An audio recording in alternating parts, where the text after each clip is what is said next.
Hello and welcome to all our viewers in Nigeria and around the world to the AM News on Global Television, coming to you live from the nation's capital, Abuja. I am Ramsey Enoch Agbo. A quick reminder that Global Television is on DSTV channel 365 and Star Times channel 276. Attention mounts in Abuja as hundreds of Nigerians took to the streets to protest what they describe as an unjustified delay by the National Assembly in passing the bill on electronic transmission of election results. A move protesters call a threat to transparency and credibility ahead of future polls. Samuel Odi reports for Global Television. Protesters drawn from civil society groups, youth organizations and pro-democracy advocates converged on key routes leading to the National Assembly complex, chanting solidarity songs and carrying placards with interpretation such as "Our votes must count," "No more electoral delays," and "Pass the e-transmission bill now." They accused lawmakers of deliberately stalling the reform to protect vast political interests, warning that failure to act swiftly could undermine public trust in electoral processes. Addressing newsmen, Labour Party presidential candidate in the 2023 elections, Peter Obi, threw his weight behind the protesters, describing the delay as a setback to Nigeria's democratic growth and urging lawmakers to listen to the voice of the people. On that election day, the result must be transmitted from the polling booth to the RF. Protesters insist that electronic transmission of results remains critical to safeguard against vote manipulations, especially in remote and high-risk areas. Aisha Yusuf, a human rights activist and the executive director, Center for Transparency Advocacy, Faith Mwadashi, called on lawmakers to prioritize national interests over partisan consideration and immediately condone work on the bill. They have the constitutional power and authority to indeed ensure that there's real-time electronic transmission of results. That is all Nigerians are asking for. We are here to remind them that we have the votes, we have the ballot, and it is us that decides. People talk about the power of the gavel, but I tell you the power of the ballot is higher than the power of the gavel, because without the ballot there will be no gavel. What we're just pulling out is that we want electronic transmission real time. Civil society organizations also vow to sustain peaceful pressure, insisting that the protest marks the beginning of a broader civil engagement campaign until the National Assembly assures full legal backing for the electoral transmission of election results. Samuel Odi for Global Television News. Meanwhile, the Senate has announced that it will hold an emergency plenary sitting on Tuesday, February 10, 2026. The announcement was made in a statement signed by the clerk of the Senate, Emmanuel Odo, who said all senators have been requested to attend. The session is scheduled to commence at 12 noon. President Bola Tinubu has received a delegation from the United States led by the commander of the United States Africa Command. In a statement by the special assistant to the president on social media, Dada Olusegun, the president, welcomed the visitors alongside his national security advisor, Nuhu Ribadu, and service chiefs. The delegation includes Commander of U.S. AFRICOM, General Dagvin Anderson, and the charge the affairs of the U.S. Embassy in Nigeria, Kate Heffen. The 2026 Lieutenant to Captain Practical Examination of the Nigerian Army has begun in Abeokuta, with 364 candidates participating. Addressing the candidate at the June 12 Cultural Center, Abeokuta, the examination president, Major General Peter Mala, congratulated the officers selected for the promotion exercise. He described the examination as a crucial milestone in their military career.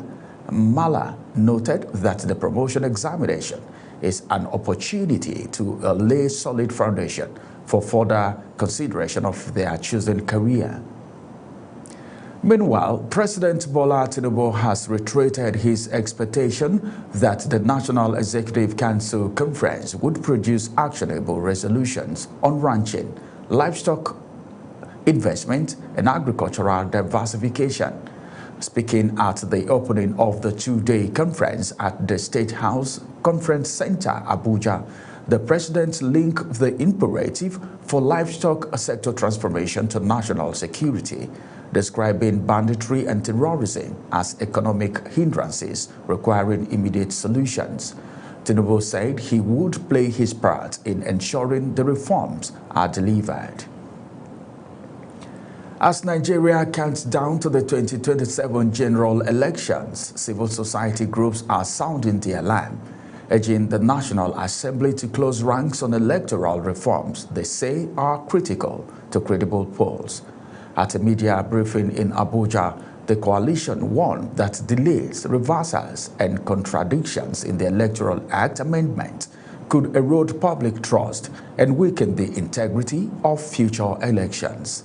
Kikelomo Okere has the details. A coalition of civil society organizations raised alarm over the Senate's recent vote on the electoral bill, warning that it could negatively impact the integrity of future elections. The coalition therefore called for mandatory real-time electronic transmission of election results, approval of downloadable permanent voters card or missing PVCs, and retention of the current electoral timelines. The group cautioned that conflicting positions between the Senate and the House of Representatives on key provisions of the Electoral Act amendment are creating uncertainty capable of undermining electoral credibility if not urgently resolved. But let no politician, deceive Nigerians that there is no connectivity. In fact, in 2023, less than 15,000 polling units were declared dark spots.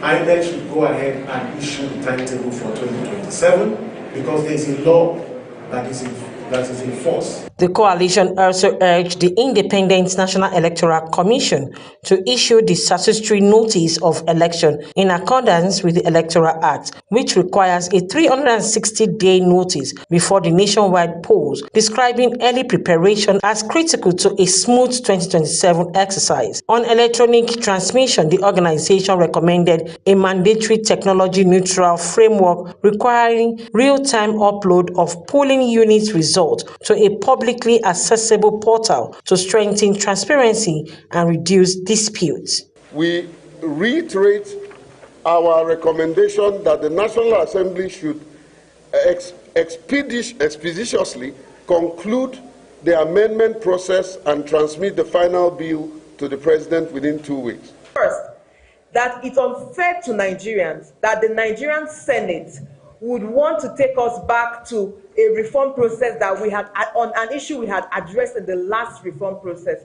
Secondly, it would be unfair to Nigeria for us to claim that we do not have the infrastructure to achieve real-time transmission of results electronically. The coalition insists that decisions taken at the harmonization stage will shape the credibility of the 2027 general elections, urging lawmakers to prioritize transparency, voters' access, and institutional certainty in order to safeguard Nigerian democratic process. Kikelomo Okere, Global Television News.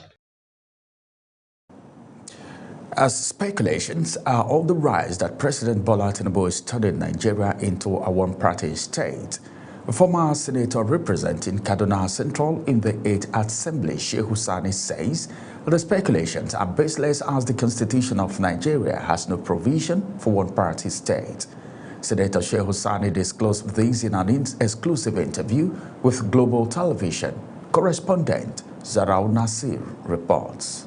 As we move towards 2027 general elections, the All Progressive Congress seems to be gaining more grounds, but the opinion of Nigerians, including APC stakeholders, is suggesting that there is room for a fair level playground in the 2027 general elections. Senator Shehu Sani explains that what Nigeria is currently experiencing in the political arena is mass decamping to the ruling All Progressive Congress, APC, which is under the Constitution of Nigeria.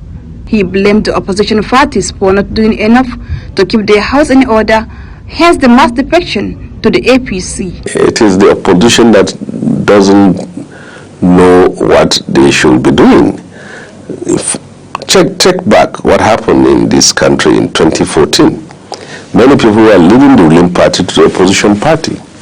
So it is the opposition party that will make their party appealing, that will reassure the people that they are a better alternative than those in government today. Then people will be coming to the opposition party. But where you are always fighting, always quarreling, and you don't have one leadership, you are always in court, nobody will remain in such kind of party. Senator Shehu Sani appealed to Nigerians to ensure that the 2027 elections are peaceful. He further speaks on rotational presidency. My call to Nigerians is that Nigerians should do everything possible to ensure that the election is peaceful. And secondly, they should vote with their conscience. And thirdly, they should vote and support the present reform program that is going on under President Ahmed Bola Tinubu. And vote for the South to finish their own 4 years in power. And then after that, southern part of Nigeria. Both the ruling and the opposition party should present a southern candidate. And then that is fairness. With the massive defections of governors to the All Progressive Congress, some Nigerians are seeing we are gradually moving to a one-party system, contrary to the fact that APC stakeholders are seeing a one-party system. It's not possible within the law. Zahra Nasir, reporting for Global TV. The Economic and Financial Crimes Commission, EFCC, says it has made significant progress in asset recovery and convictions, but it's grappling with funding pressures and rising operational costs fueled by increasingly sophisticated financial crime. The disclosure was made by the EFCC chairman Ola Olukoyode during the 2025 budget appraisal and the 2026 Budget Defense section before the House of Representatives Committee on Financial Crimes, attended by the EFCC and the Nigerian Financial Intelligence Unit, NFIU. National Assembly correspondent Aniete Patrick reports. Addressing members of the committee, Olukoyede attributed improved performance in recent years to sustained collaboration with the National Assembly, noting that legislative support had strengthened the Commission's capacity to deliver on its mandate. He also confirmed that the EFCC had submitted its 2024 annual report to the National Assembly with the 2025 report expected by September. According to the EFCC boss, the nature of financial crimes has shifted rapidly to technology-driven fraud, forcing the Commission to invest heavily in digital forensics, cybercrime detection tools, and advanced investigative platforms. Moves, he said, have significantly increased operational expenses. My challenge is money, money, money. I tell you, Mr. Chair, just this last week, we had cause to have a bill, an invoice for just one item in my forensic lab. The Nigerian Financial Intelligence Unit also briefed lawmakers with its Director and Chief Executive Officer, Hafsat Bakari, highlighting Nigeria's exit from the Financial Action Task Force grey list and removal from the European Union's high-risk third country list. I also want to inform this honorable committee that Nigeria has also exited the European Union's removal of Nigeria from the high-risk third country list for money laundering and terrorism finance. These milestones and achievements, coordinated by the NFIU, working with close partners like the EFCC and other stakeholders. Earlier, Chairman of the House Committee on Financial Crimes, Ginger Onwusibi, described the budget appraisal as critical to Nigeria's economic stability and anti-corruption drive, stressing that effective oversight and adequate funding of anti-graft agencies remain essential to national development. Nigerians are grappling with hardship and there is a pressing need for effective solution. The session underscores growing concerns over whether existing funding levels can keep pace with the evolving complexity of financial crimes in Nigeria. From the National Assembly, Aniete Patrick reporting for Global TV News. Thank you, Aniete. Meanwhile, federal government has approved 6 billion naira for the construction of 3 mega schools in Gombe State. The Minister of Regional Development, Abba Amadu, made this known in Kuna, headquarters of Ako local government area, while inaugurating a 250-bed capacity hostel constructed by the Northeast Development Commission, that is NEDC. The minister said the 3 schools were constructed by the commission. The federal government has signaled the imminent takeoff of a landmark 1 megawatt solar electrification project at the newly established Federal University of Agriculture and Technology, OKEO, in Oyo State, marking a major milestone in the institution's infrastructural development. This was contained in a statement signed by the personal assistant to the Vice Chancellor on current issues, Dr. Bolaji Olaumo. The project, facilitated by the Rural Electrification Agency, is part of a broader national initiative to provide sustainable energy to 16 selected universities across Nigeria. The Nigerian Meteorological Agency has predicted a mix of sunshine and cloudiness from Monday to Wednesday across the country. In its weather outlook, NIMET forecast sunny and cloudy skies over the northern region throughout the period. According to the agency, similarly sunny and cloudy conditions are expected to prevail across the region during the forecast window. You're watching the live broadcast of AM News. When AM News return, we'll bring you weather forecast, plus business, foreign, and sports stories on the other side of this break. Please stay with us. Hello and welcome to the weather forecast.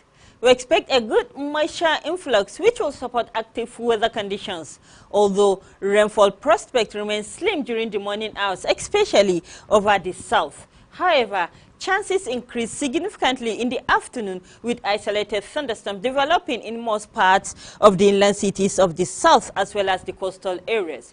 Moving into the north central cities, similar conditions are expected with isolated thunderstorms expected over most parts of the region. Thundery activities are likely over parts of Kebbi and Kaduna State. Meanwhile, dry and sunny conditions are still expected to dominate the northern parts of the country. And that's the latest weather update. Stay safe and have a pleasant day. I'm Safia Sayunusa.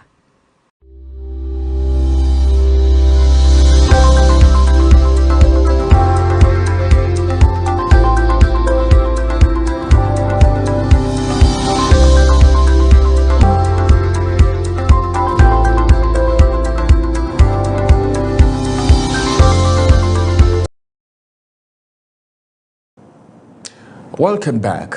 Now let's take you to the world of business, where the federal government has reiterated its commitment to strengthening Nigeria's business environment through reforms that makes enterprise registration easier and more transparent. The Minister of Industry, Trade and Investment, Jumoke Adeole, who was represented by the Permanent Secretary of the Ministry, Ambassador Nura Abarimi, gave the assurance at the Corporate Affairs Commission Anniversary Lecture in Abuja.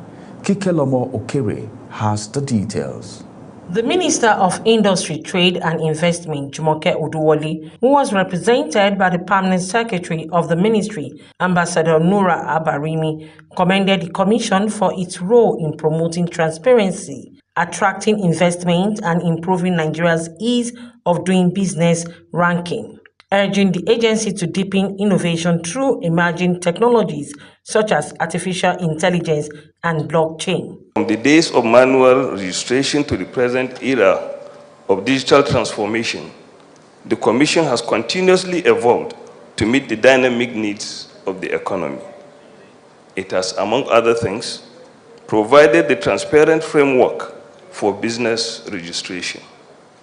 It has also promoted accountability in corporate practice and governance. Registrar General of the Commission, Hussein Ishaq Magaji, announced free registration for 3,500 small businesses nationwide. He says the initiative is aimed at supporting entrepreneurs and encouraging more businesses to formalize their operations. He noted that the Commission has undergone a major transformation over the decades, moving from a full manual registration system that requires physical travel to Abuja to a digital platform now accessible globally around the clock. Magaji also announced a collaboration with Google to strengthen the Commission's technology infrastructure alongside the unveiling of a redesigned website featuring an AI-powered legal assistant and a business name generator to help entrepreneurs secure available business name more easily. As we celebrate the past,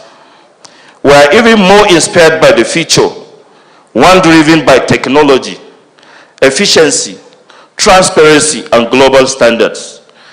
In the spirit of this celebration, the management of CAC has approved the following initiatives: free business name registration for 3,500 small businesses to be distributed across the 36 states of the Federation and the Federal Capital Territory. The chairman, House Committee on Commerce, Ahmed Leary, says the National Assembly is committed to supporting the corporate affairs in its seamless transition to artificial intelligence. The chairman added that the adoption of the artificial intelligence will promote ease of doing business in the country, describing the initiative as a step in the right direction.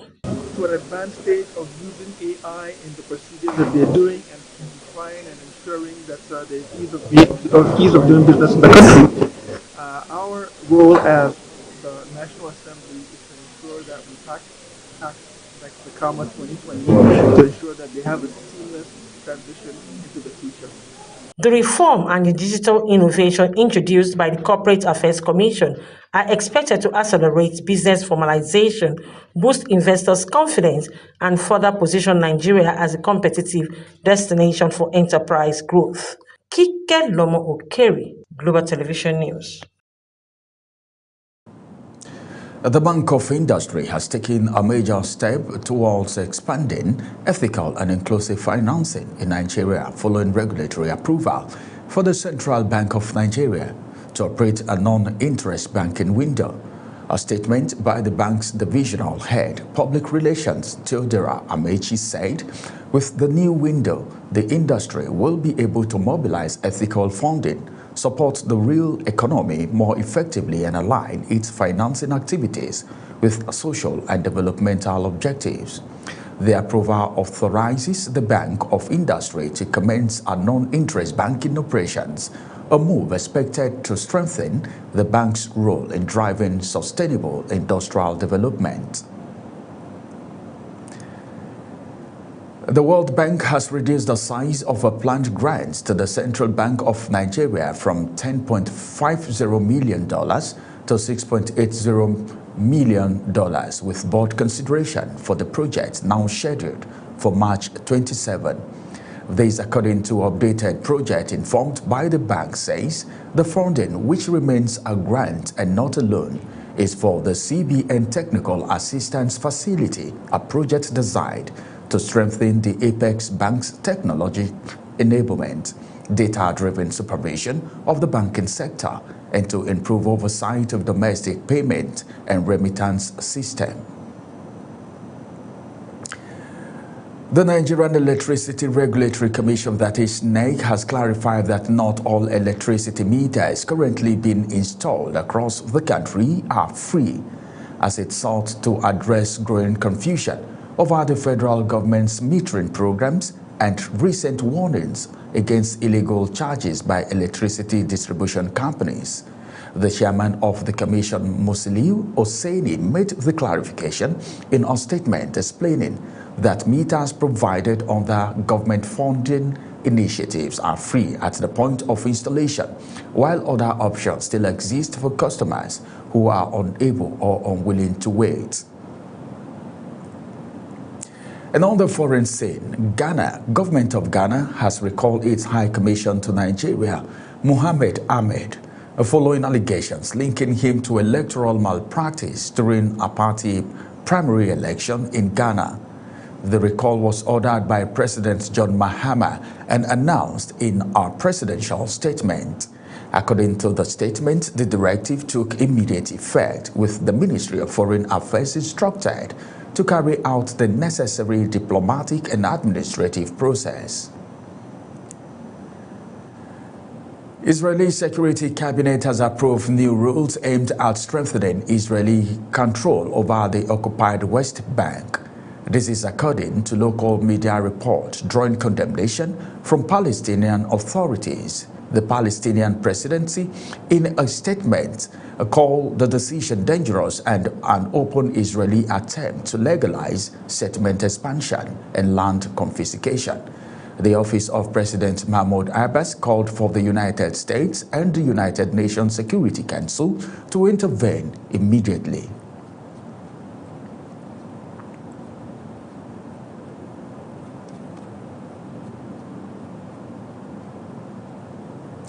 And now to the world of sports. The National Sports Commission has moved to upgrade Nigeria's national shooting range in Abuja to international standards, with the leadership of the Nigerian Shooting Sports Federation describing the project as a key step towards elite performance and alignment with the federal government's renewed hope agenda.